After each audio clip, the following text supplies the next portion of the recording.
A ton of new Viper lore dropped today with Valorant's Patch 1203.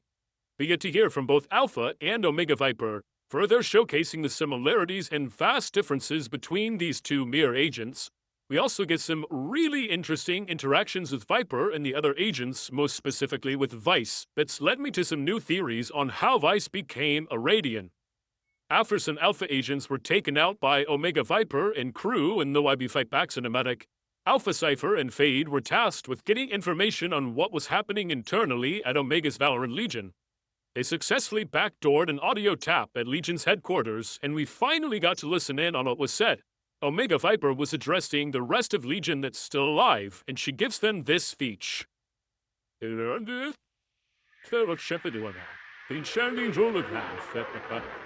of you listen up. You want clarity? Here it is. Brimstone is out. I am in command. I understand this makes some of you uncomfortable. You're fond of the old man. But before you scream betrayal, answer me this. What is our purpose? Beaton, why are we here? To be soldiers? Symbols? No.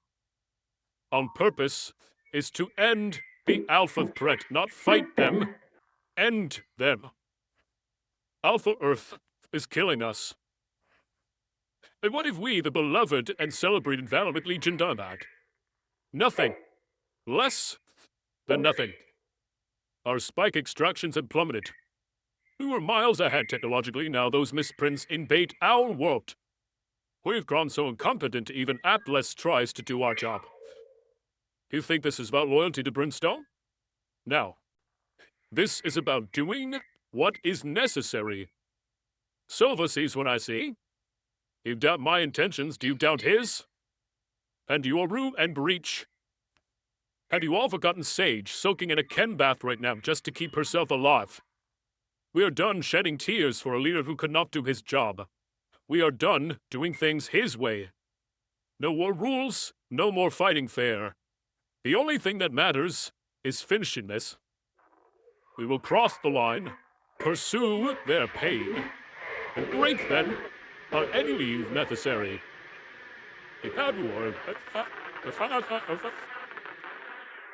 This is crazy. Viper is reiterating what Legion's true purpose is: to stop the Alpha threat, to end it. For a while, we've seen different comics and posters on Omega Earth that talk about this Alpha threat. We've always thought it was just propaganda, but now it's looking like it might be an actual truth. Viper would have no reason to sugarcoat her wording while talking in Legion's headquarters. She's got no reason to pretend or push propaganda onto her team. So, does this mean that Alpha Earth is actually responsible for a lot of what Omega Earth is facing, like their climate collapse, reality destabilization, and energy crisis? And if it is, how would Legion ultimately end that threat? Or is there something else going on causing these issues that they're unknowingly pinning on Alpha Earth? Let me know what you think in the comments.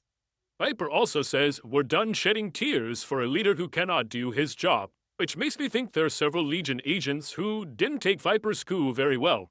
I guess that Killjoy and KO are probably the most vocally unhappy agents considering their strong relationship with Brimstone. But Viper makes her case specifically pointing to Silva, who's also got a strong relationship with Brimstone, as to why they should trust Viper. And her new leadership is clear. Viper's doing this because she believes it's truly necessary. She doesn't just want the power for herself for power's sake. No, she wants Omega Earth to stop suffering, and sees Brimstone as not willing to make those necessary sacrifices. We see the opposite of this story played out in Alpha Viper's new voicemail to Brimstone. Liam, your question earlier, the one I dodged. You deserve an answer.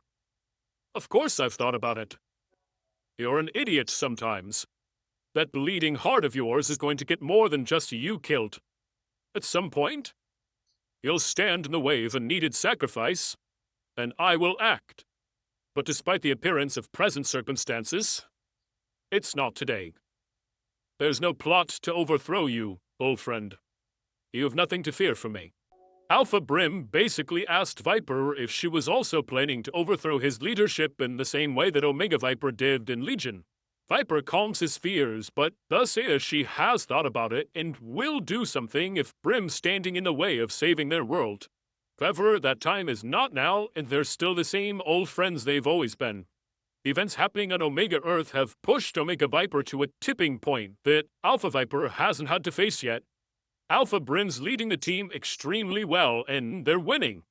Because of that, Viper's happy to let him continue on. Speaking of Brim, Alpha Killjoy sent him this email. Checking in. You okay, Brim? I'm sure it's not easy hearing what Omega Viper is pulling on your counterpart, and yes, I'm aware he's still the enemy.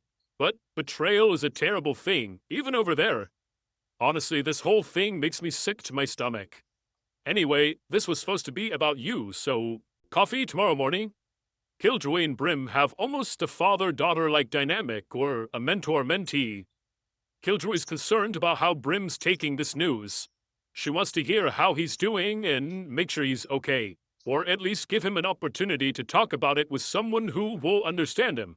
I would love to see a player card of KJ and Brim getting this coffee together and talking. Her relationship is so wholesome.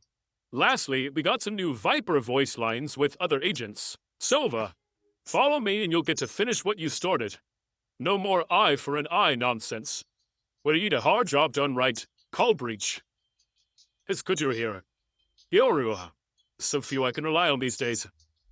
If you would be so kind, tear me a path straight to their heart. Sabine, Homan, keep pushing their sage until she breaks. A mountain? Please, you're a pebble. Sage is mine. I hope those crystals suffocate you. The first few lines with Breach, Sova, and Yoru all seem to stem from Omega Viper's newish relationship with them as they're trusting in her to get the job done. Her new voice line with Brim, though, has a completely different meaning, depending on if Alpha or Omega Viper is saying it. Don't look at me like that, Liam. The most interesting new voice line, though, is with Vice. Vice, I've been comparing your recent DNA samples to irradiated nucleotides, and no need, Sabine. The Scions ran their tests. I know what I am. I know it can't be undone. First off, since she's mentioning this in relation to Vice's DNA, it's solid proof that Vice is not an alien doll. She's a human who's undergone some crazy changes, but she's still a human with DNA. However, I want to go into theory mode about how Vice became a Radiant, especially considering that Viper talks about radiation in conjunction with her DNA. Viper mentions DNA irradiated nucleotides, which essentially just means looking at how the DNA structure changes when it's exposed to radiation, which usually results in some kind of genetic mutation. It's how radiation can kill cancer by mutating the DNA within the cancerous cells so that they can no longer grow and divide to make new cancer cells. Vice was likely working at Kingdom when they discovered Radianite and Radiance. We know that radiance occurs when people and specific genetics react to radianite exposure, and that causes them to become radiant. But when Kingdom first discovered radiance, they thought they were all monsters and did all kinds of experiments and research on them before they finally understood what they truly were. Vice may have been involved in those experiments herself, being a test subject. My theory is that Vice is not a natural radiant, meaning that her normal DNA does not react to radianite in a way that would make her a radiant. Instead, I'm guessing she underwent an experiment where she was exposed to radiation and radianite at the same time. That way, when her DNA began to change and mutate as a result of the radiation exposure, it would then react to the radianite she was also being exposed to, thus making her a radiant. This may even have been how they discovered and proved that radiance was based on certain genetics. However, even if Vice did this willingly, it's still a pretty unethical experiment. However, Kingdom has never been the most ethical company to begin with. If this theory is true, it just proves that to an even further extent. But who knows, this is all just a theory. Let me know your thoughts on it in the comments or any other theories you have yourself with all this new patch lore. Thanks for watching. God bless. Bye!